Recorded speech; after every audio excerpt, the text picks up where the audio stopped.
அவற்றில் தள்ளப்படுகிறவர்கள் என்றென்றைக்கும் அழுகையும் பற்கடிப்பும் உடையவர்கள். இது என்னென்னைக்கும் அவர்களுடைய நிலையாயிருக்கிறது.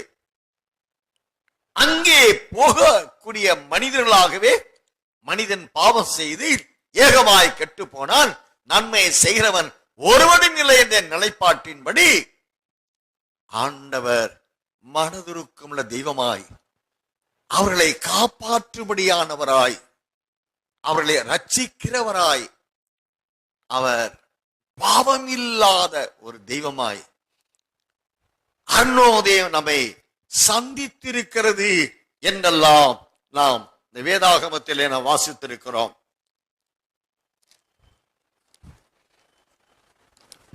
ஒரு இரட்சகர் நமக்காக பிறந்திருக்கிறார்.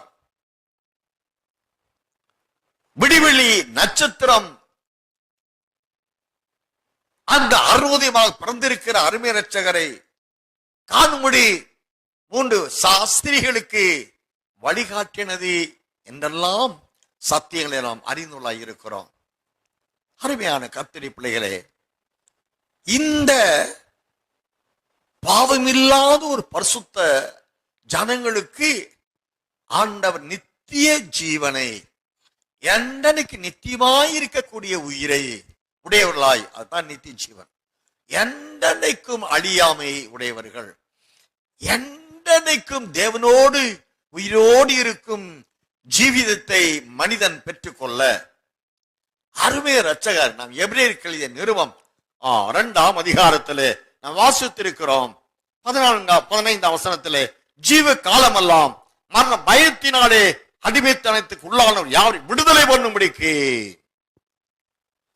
அந்த விடுதலை என்பதுதான் மனுக்குலத்திற்கு அருளுகின்ற, காப்பாற்றுகின்ற, மீட்கின்ற ரட்சிப்பு. அதைத்தான் நாம் லூக்கா